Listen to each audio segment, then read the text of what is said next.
Becoming Undone is a podcast for those who dare bravely, risk mightily, and grow relentlessly. Join me, Toby Brooks, as I invite a new guest each week to examine how high achievers can transform from falling apart to falling into place.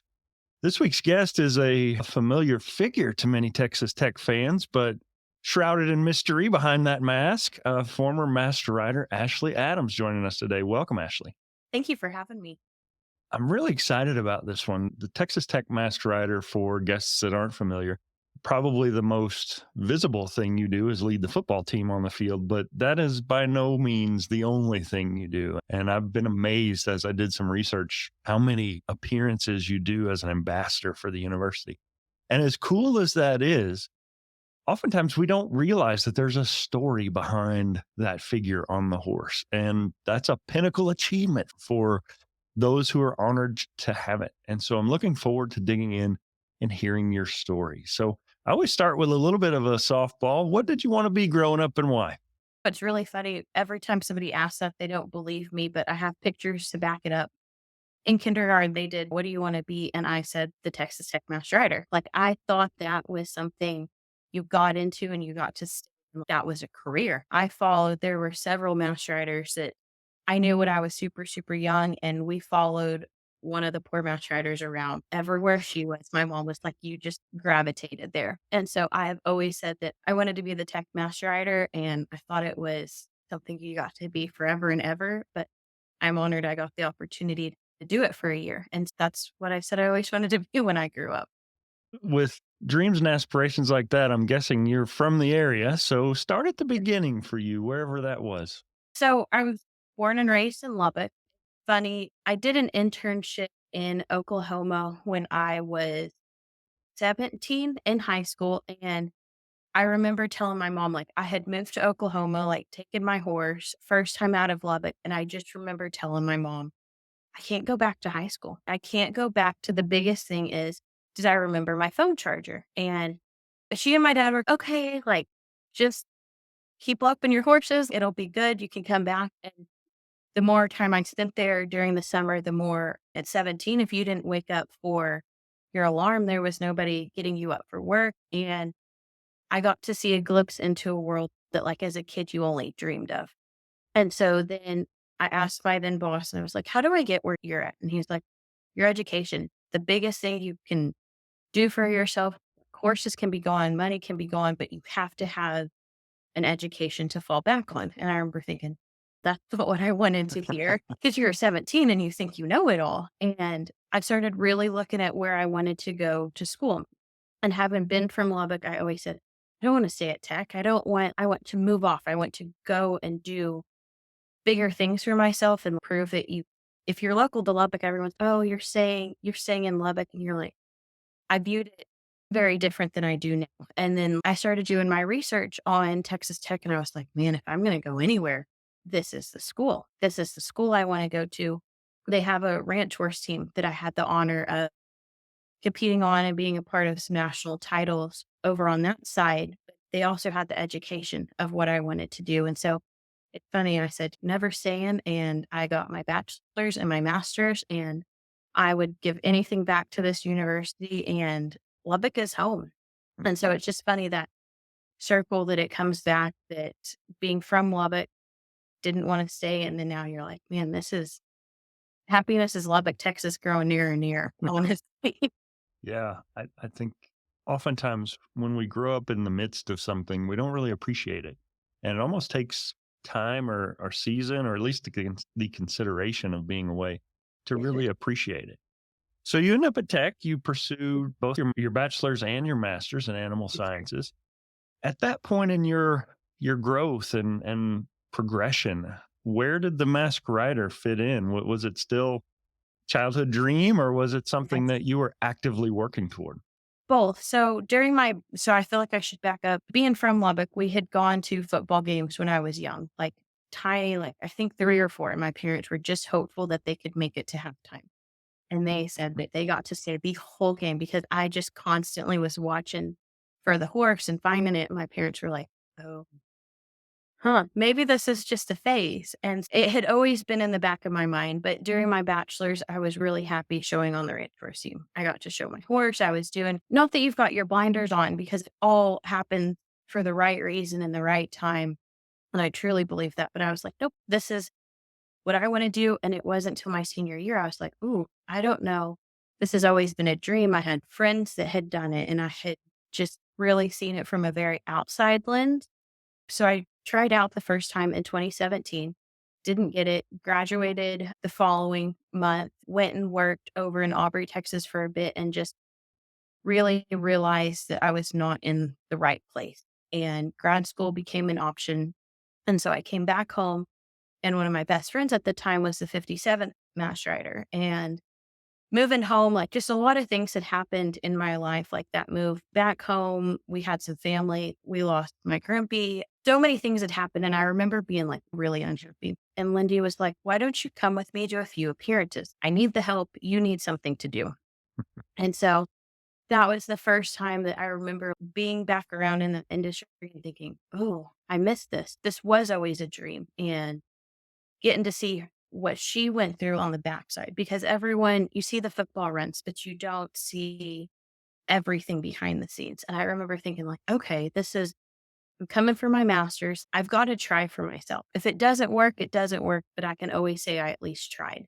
Mhm. And I had the honor to work for Emily Broadbeck, who is the 58th master writer, and then Cameron Hecker, the 59th. And so that really helps you see behind the scenes. And Cameron's was COVID and Emily's was normal all the way up until COVID. Like, we were packing the trailer for her to go to Rodeo Houston, and we were told, like, nope, put a pin in it. And everyone thought, oh, it'll be over in a week.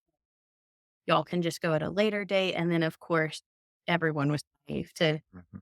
COVID. So it had always been a dream, and it had always been something I was working towards. And I was very mindful when I came back for my master's of, you're trying out the second you step on campus. You never know who's going to be in the interview. You never know you see it all the time. You never know whose daughter you talked to that they thought you were really great or really not great. And so just everybody is building this view of you, and you are the official mascot. So you do have to have all the I's dotted, T's crossed, and be able to fit into this role that tech is comfortable trusting you with, because it's massive. And so really, to sum it all up, it was always in the back of my mind. It just didn't become prevalent until really I came back home and I got to fall in love with it behind the scenes. Like, I'd always Mm. known what it was in front of the screen, the publicity of it. But truly what it was is I got to fall in love with the horse with Fearless Champion. And I remember thinking, oh, if I'm going to do this, I want to do it with this horse. And not that any other horse wouldn't have been an honor, because it would have, but I think every mass rider will always say my horse was the greatest thing to ever be here. And Mhm. because of him, you get so many opportunities. And seeing him behind the scenes for 3 riders, then when it became my turn, you're like, this is the fairy tale. This is what every girl dreams of. When you want to be the master rider, he fully let us do that. Yeah. I want to go back because this is a childhood dream. And in Mhm. my research, I came across that picture of you dressed up as Yes. the little cute little masked rider. Yes, sir. And you're manifesting that in your mind as an Mhm. undergrad and you're trying out, and this is your shot, and you Mhm. get told no. Yes, sir. Talk me through how you moved forward after that disappointment. Mhm. Both times were a little bit different of a disappointment. So I tried out 3 times. The first 2 times I obviously didn't get it, and the third I did. And so the first time I really knew in the back of my mind, there's no way this is going to beat me, because you really need to be involved behind the scenes, but you might get to the final interview. So you're like, there's a shot. Like, I have better odds at this than I do anything else in life. And the first time I think I was really at peace with it, where you're like, okay, the girl it went to, Lori Tolboom, like, she was amazing. Like, it was her time and her moment. So the first one kind of stung a little bit, where you're like, oh, I think I would have been really good at that, but I didn't understand that I needed to grow as an individual before I even got there. And then Cameron's year. So I had volunteered my time for Lindy a little bit. Really, just now I get it as a master writer. Anyone says, hey, I want to, that's cool. You're like, come with me. Like, not I can put you to work in a bad way, but you're like, I can show you and I need the help. Come on. And so working for Emily, you're like, okay, I feel like I'm as good as anyone to get this. And COVID happened. We were supposed to do our interviews and we had told, okay, we're going to be able to resume this. And we were like 2 days out from the final interview. There were three of us and we were told, we don't know when it's going to happen, how it's going to happen. So we spent that full summer really in limbo. And I remember telling my mom, like, I just want to know if it's meant to be for me, I'm going to run as hard at this as I can. But if it's not, I'd like to be able to feel like I can close that door for a little bit and not just be sitting there going back and forth. And when Cameron got the phone call, so if you get it, you get a phone call. If you don't, you get an email saying, thank you for trying out. We appreciate it, but you didn't get selected. And I remember getting that email and just everything left where you're like, and know what? And I mean, Cameron did amazing. And so I never mean it, but you're sitting there going, but why her? Why not me? Like, why? And it wasn't a Cameron. It could have been, you could have lost to anyone. And you're like, why not me? I feel like all of these boxes I check that y'all need, I check and I check really great. And I remember leaving and going to Oklahoma for a little bit to see the 57th rider, Lindy. She was working up in Oklahoma and her boss had said, Todd said, he was like, maybe it's a blessing. Like COVID, we don't know. And that was the first time that I had heard it from somebody who wasn't my family, who wasn't your friends, who had no reason. And not that he doesn't support you, but it was the outside. Maybe it's a blessing. And I was like, oh, maybe you're right. And I learned so much watching Cameron go through some really like the public prep I got from her year of people asking, why can't y'all be at this? What about this? It really helped build me into my year. And now I look back and I am so grateful that God didn't say no. He just said not right now. Because Hmm. if I had gotten it, Cameron's year, I don't want to misquote it. I think she did 105, 100. She did a little over 100 appearances, maybe 130, which we hit 200 appearances by homecoming week, my year. And so it's so easy to look back once you feel like you've got that crystal ball and all the answers. You can look back and go, we broke records. I had the most amazing girl and teams. I got to retire the greatest horse this university. I know we will have great horses. Like we have a great horse right now, but in my mind, the greatest horse. I got to take him on his farewell tour for the first time in 2 years.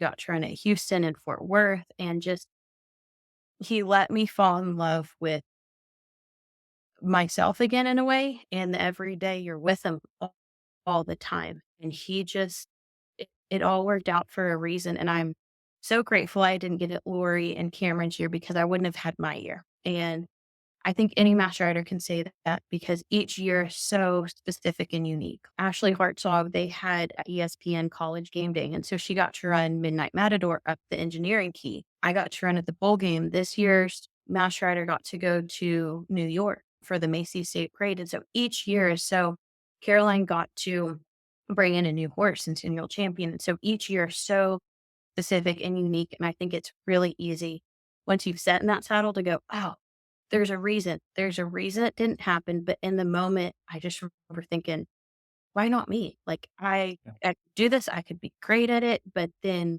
you look back and you're like, okay, I get it now. Yeah, that's so powerful. And so as you're talking, I certainly can relate because that first disappointment Hmm. stings a little, but you're like, I'll make Yeah. another run at it. Yeah. Yes, sir. After the second one, where were you mentally? Was that pretty much it, or did you feel like you were going to rally and make another run at it at another time?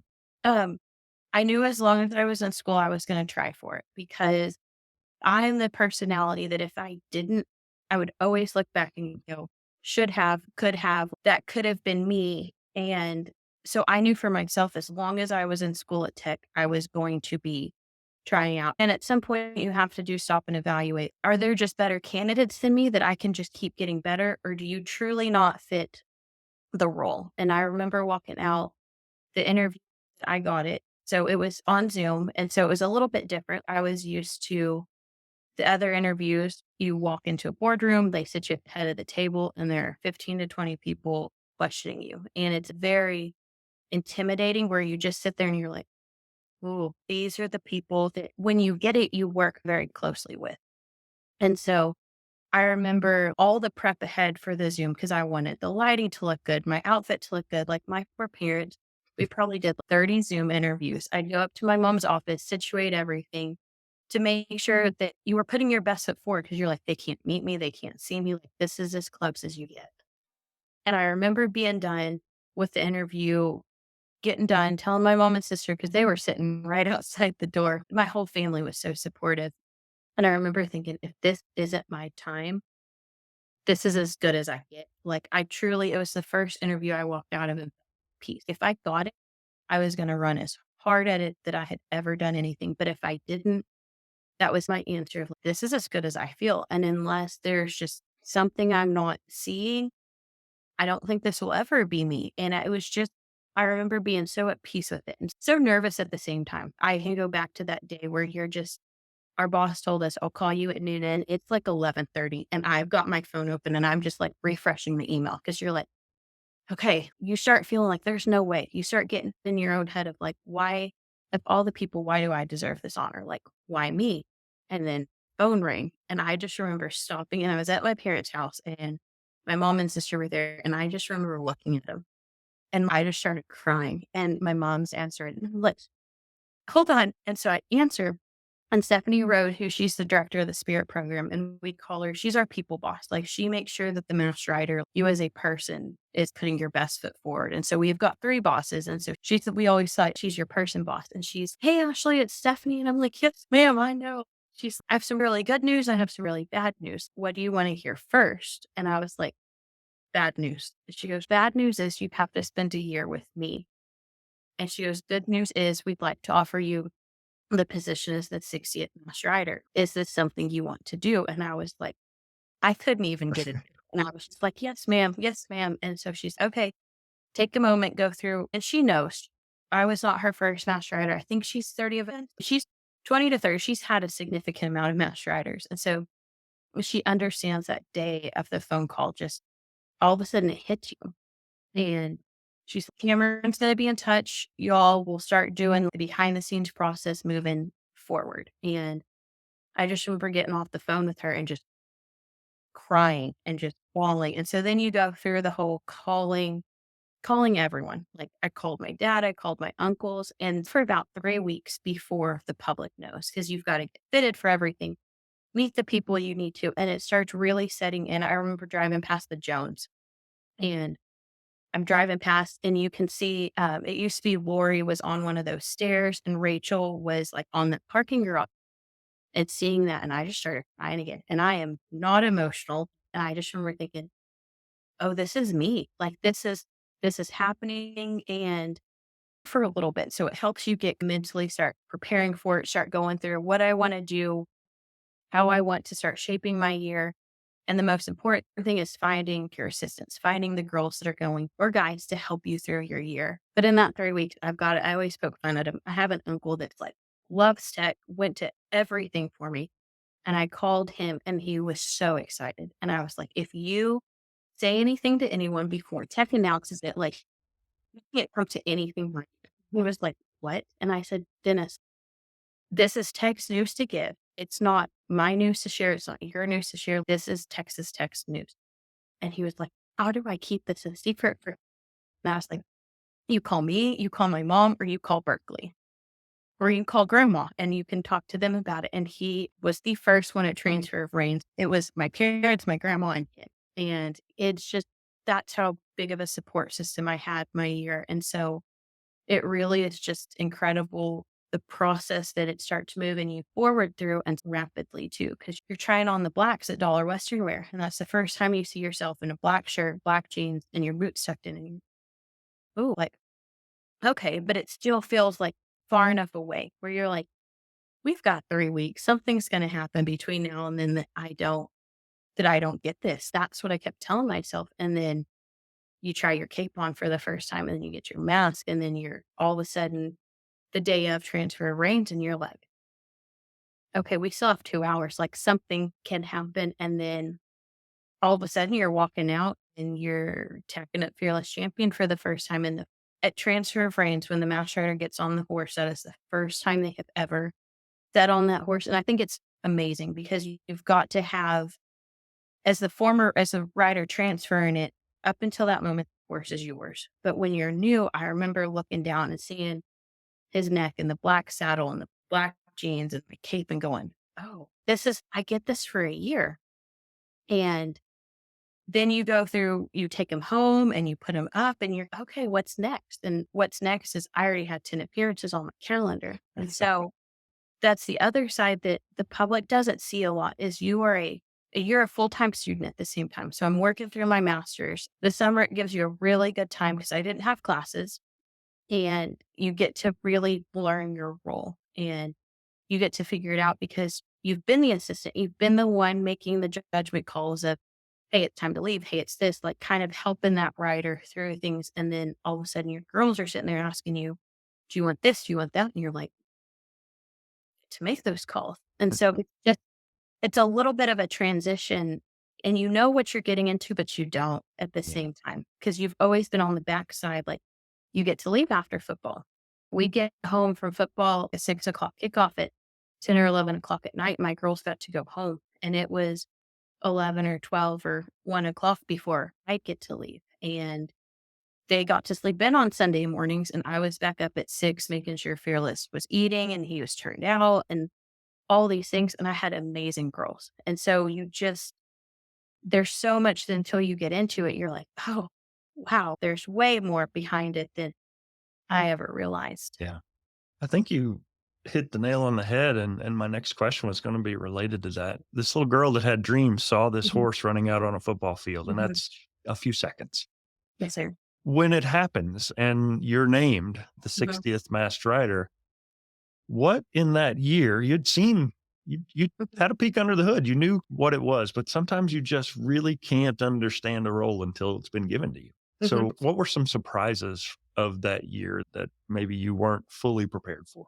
Everything, honestly. The biggest thing, the thing I had to learn the quickest was how to leave everything at home. When you're in that truck, you're Texas Tech.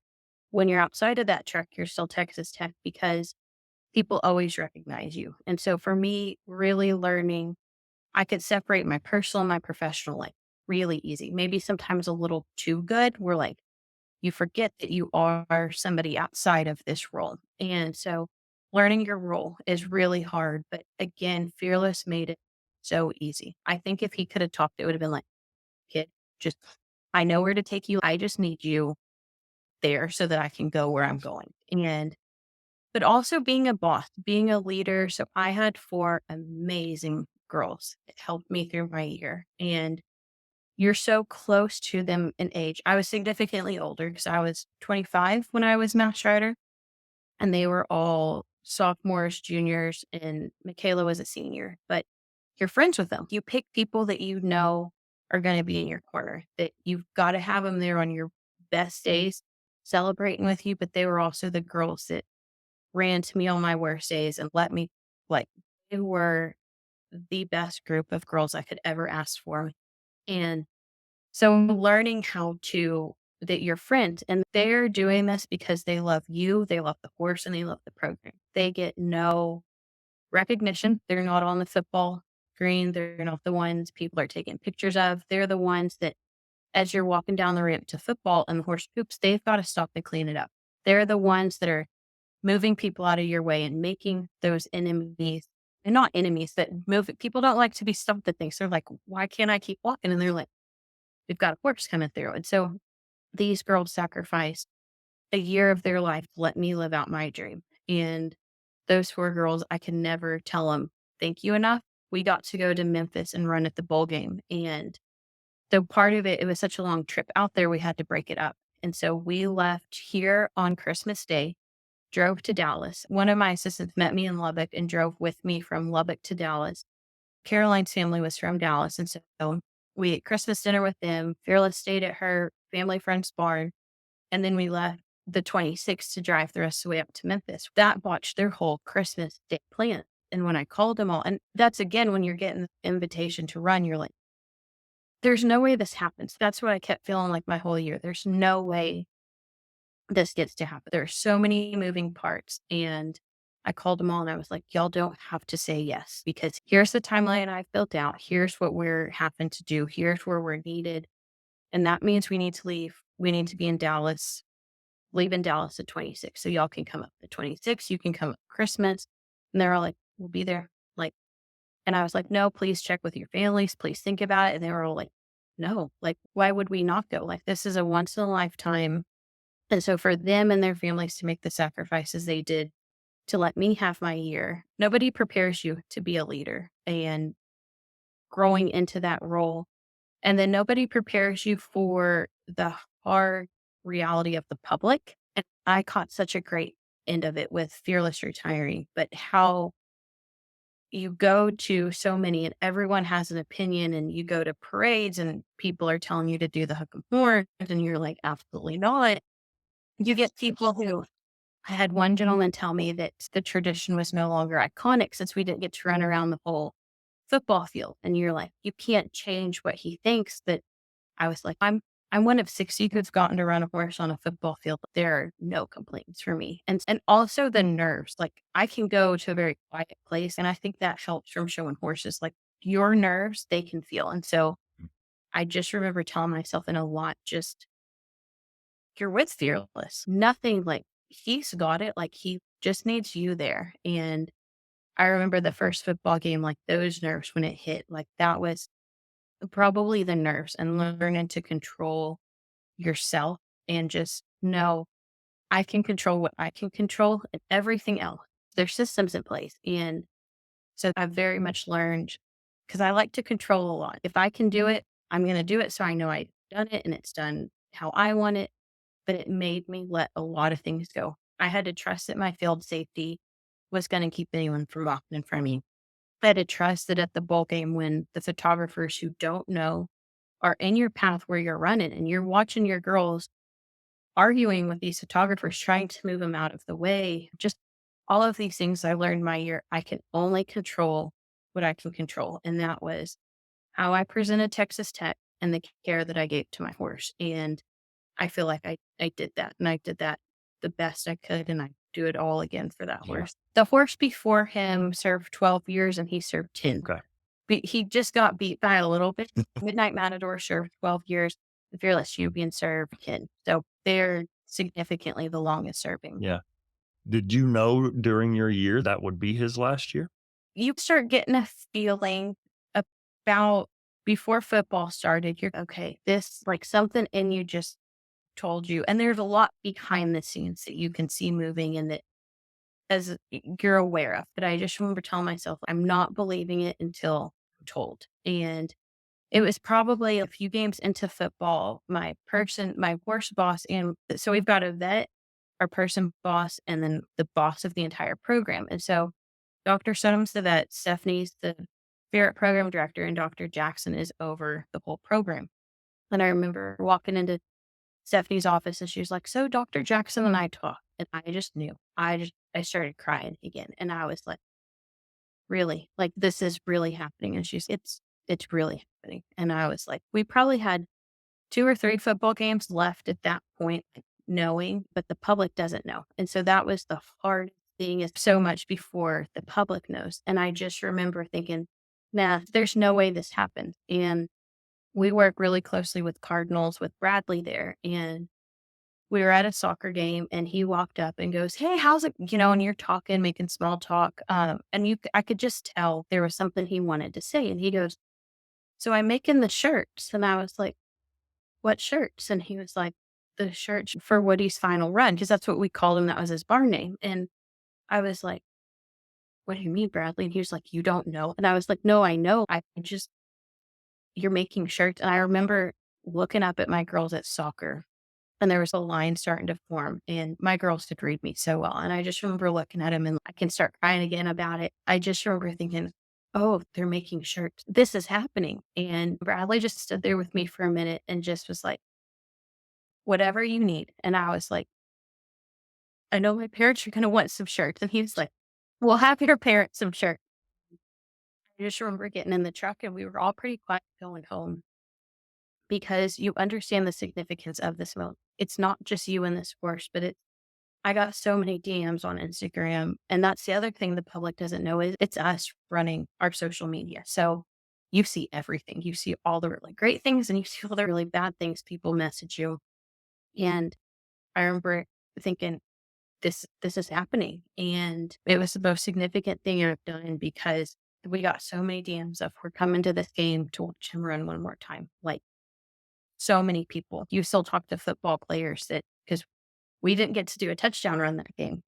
And even some of the football players you talk to, they're like, we're so sorry. We were trying for this horse like to get it touched. And you're like, it all happens for a reason. I wouldn't change anything, but it was so significant that I just remember thinking, why do I get this honor? Why is my name always going to be it? And I didn't realize it. And it was our vet, Dr. Stoneham, and him and his wife are amazing. You can't go through your year without the Stonehams, honestly. And I was like, I don't know why I'm having such a hard time because I get him the rest of my year. It's not like he runs and he's done. We still have the search process for a horse. And he was like, because you understand the significance of this moment. And I just remember prepared. And the whole time they haven't announced it. So you're trying to do a lot of things behind the scenes to get ready for it. And I remember trying to get a hold of people in athletics. Can y'all use him for the final uniform reveal? And it was a little bit, it took a minute to get a hold of him. And then I guess their office got word and they were like, can you be to the Jones Wednesday night? And you're like, absolutely. And I remember, so they went, we took pictures, we shot the promo video. And the whole time you're just sitting there going, we still have a few days. Something will happen and we won't get there. That's what I felt my whole year. There is so much time between now and the end goal. And I remember riding him Friday night. It was a late kickoff, but I like to just get on him and just walk. Just let him move, just let him. But it was really good for me because you could just sit there and be quiet and think. And I remember they posted it on Twitter and my phone just started blowing up. And I'm watching this video of them for the seniors for Fearless Champion. And I just remember bawling again. And I'm on the phone with my mom and I'm like, they sent me the photos, they watched the and I'm crying to her and she's gonna be okay. Or and then my phone went dead. And so then you're out there by yourself in your emotions and you're like, no, like I get to do this for this horse. He's the one who deserves to be sent off the way he Mm.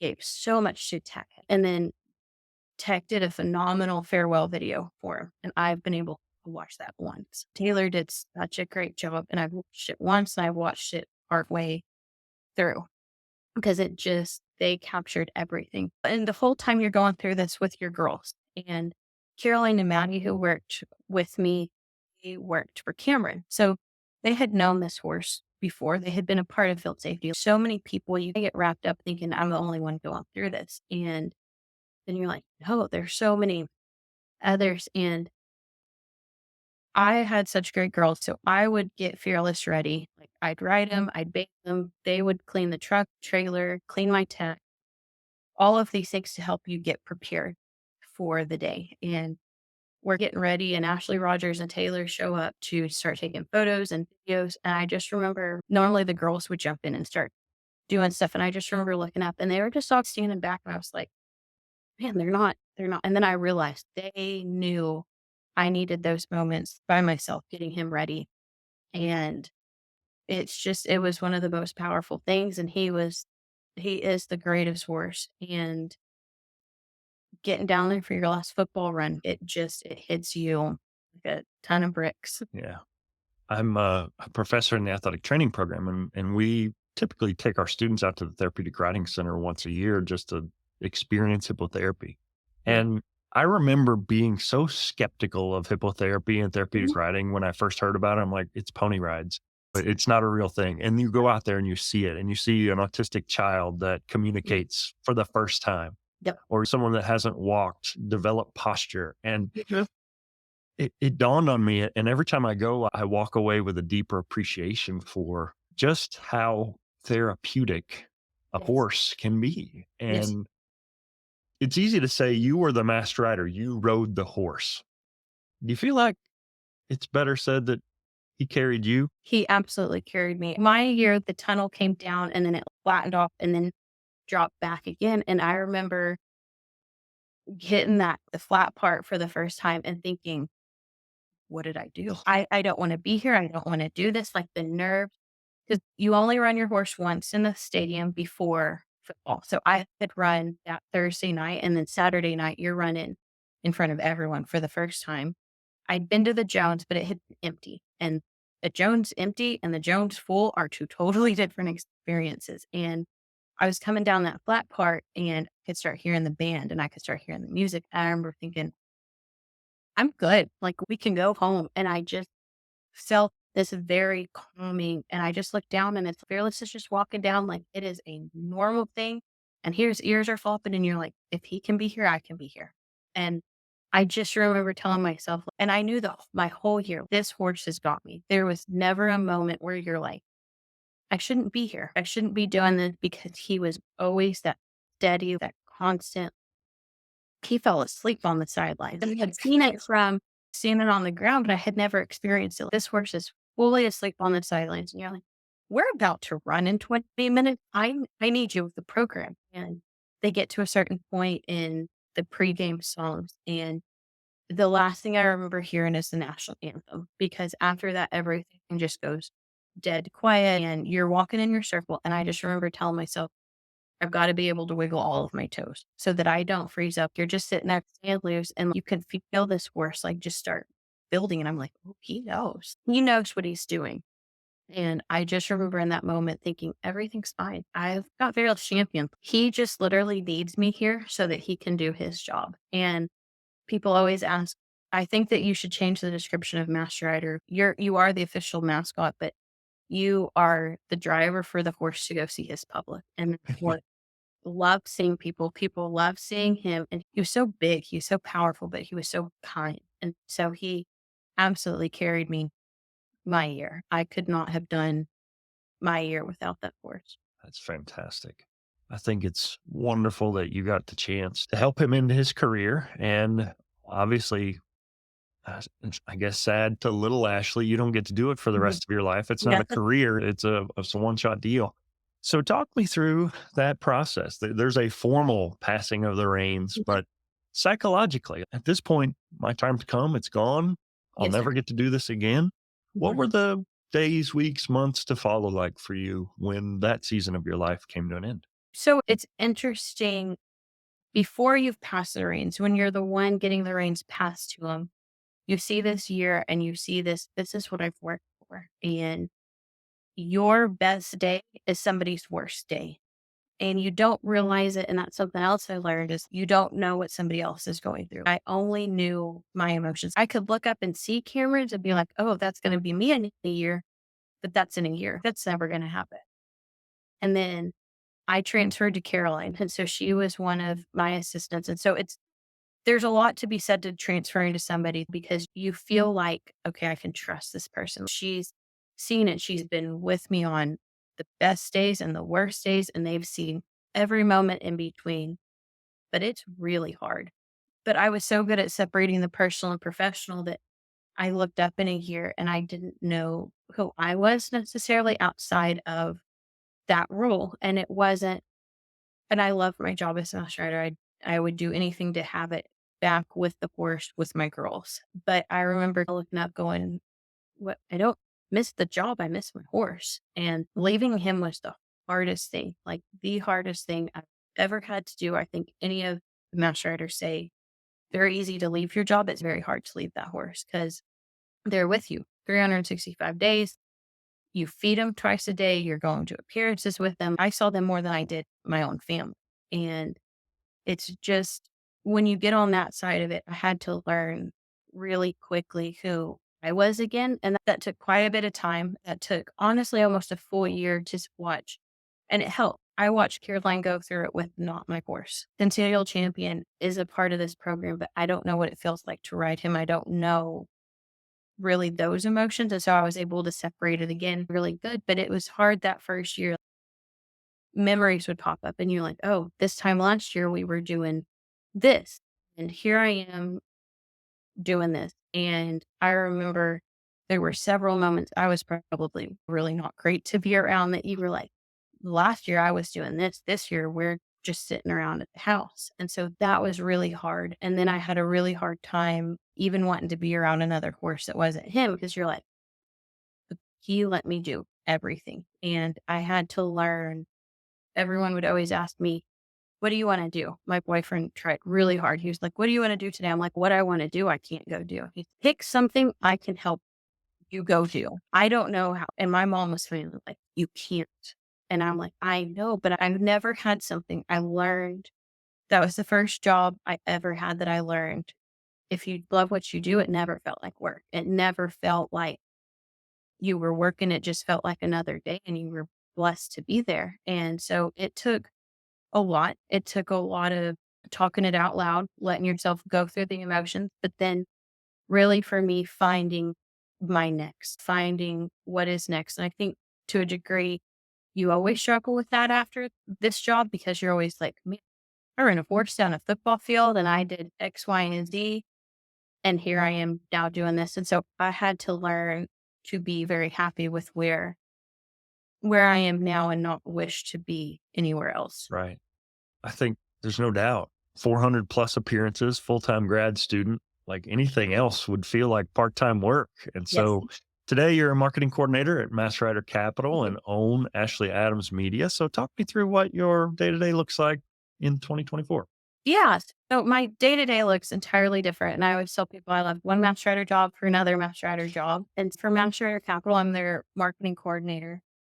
So my day looks, depending on what's going on, it can be anything from getting pitch decks ready to helping with logos to doing the website to running errands around town. I got to join this company when it was still young and it's still growing. This is truly the first job that I've had since my time as master writer where you're like, I am a part of something bigger than myself. And I think that what I've always craved as an individual where you're like, if I'm working on it for me, like that's great, but I want to feel like I'm making a difference and an impact. And so I love my job. I work with the best people that it's home. Truly, they're great. They're in the community. They're going through it with you. And then Ashley Adams Media, I had started that before my time as master writer. And then, of course, that year, everything gets put on pause. And so I didn't really take any photos for a year. And then right after master writer, so in August, I went to Yellowstone. And that was the first time I picked my camera back up and we went to Yellowstone and the Tetons and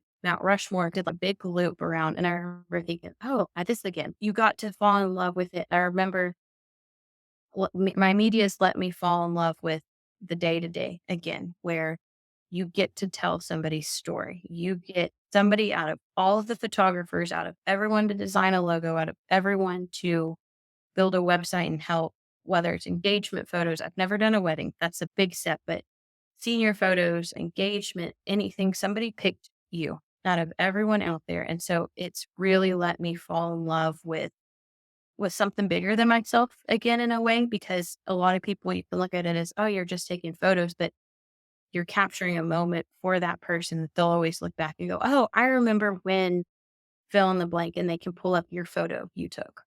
Yeah, that's fantastic. If you had a chance to go back in time and speak some wisdom into young Ashley, aspiring to be the mass writer or maybe even doing what you're doing today, what advice would you give yourself and why? To keep going and that God doesn't tell, he just tells you not right now. Because it's very easy when you're young, you look up and you're like, oh, I want the $1 million house, this life that you have envisioned. And it's very easy to judge when you're in college eating ramen noodles and starving and trying to make it through that you look up. And so you're not told no, you're just told not right now because you'll get to the side where you can afford a peanut butter and jelly and you'll look back and go, man, I had to learn those lessons so that I could get here and be happy. And that as fast as you're moving forward, don't be afraid to look back and help the next person because as you're moving forward, you have people in your life that are helping you up, whether it's the metaphorical ladder or the stepping stones, but nobody gets to where they're at on their own. It takes a team, it takes a village, it takes somebody going, oh, they might have it. Let me talk to them about, let me see what they can do with it. So always be willing to go back and help the next person moving up because you have no idea what you're going to do, how you're going to impact people, but to always look at it as it's not no, it's just maybe not right now, and to help the next person coming up along with it. Fantastic words of wisdom for yourself and for others. Next to last one's a little bit of an oddball. I love music and the emotions that it can frequently Oh, represent. If we were to watch a montage of Ashley's life, what song would you pick to play in the background and why? that's hard because my playlist is like everything from the Christmas to the Christian music to Post Malone. So I think really I've always thought about this, probably more than most people, but the song that I we always played going to football, the last song, like, pulling into the parking lot was "I'm Gonna Be" by Post Malone, and I remember hearing it Emily's Year when it first came out, I remember thinking, "I'm gonna be that. One day I'm gonna be," and so, as funny as it sounds, I don't really think it's a song to go over, like, your whole life because each chapter is so different and deserves its own song, but I really like that one. That one, when I listen to it, I can go back really quickly to that moment. So that's probably my answer. So cool. I have a Spotify playlist that I put together with all my guests' picks. So we have like Oh, a really? mixtape of everybody. Yeah. Yes. That's awesome. All right. Last one. What for Ashley remains undone? I think a lot.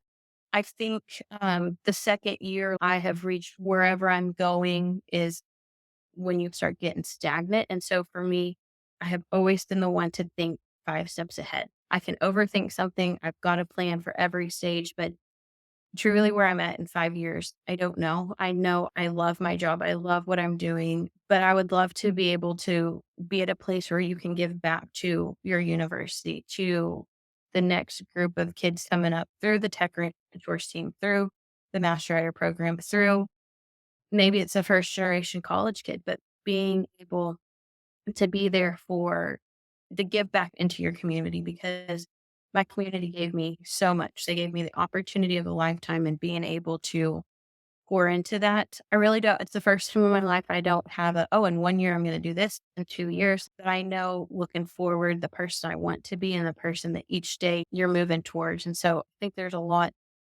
left to be undone. I think there's a lot that's been done, but I think there's still a whole lot left. So Yeah.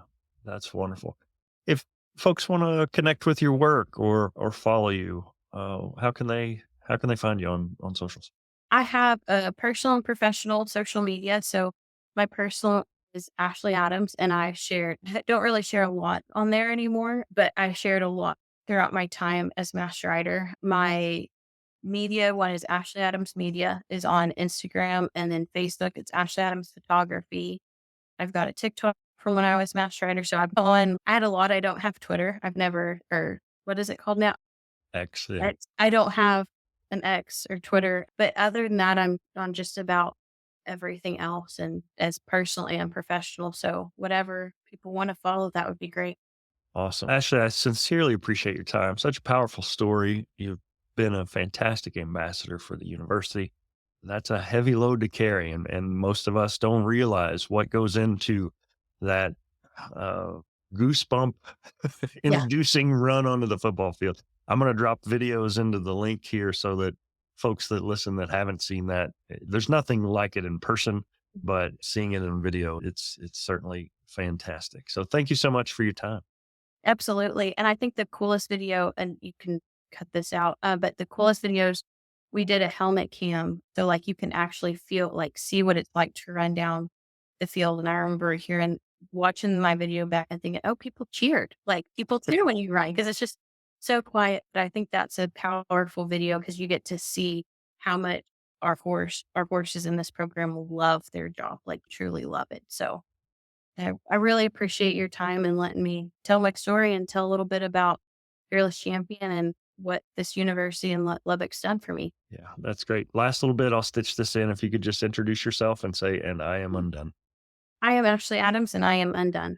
Awesome. Thank you so much. Thank you so much. I really appreciate it.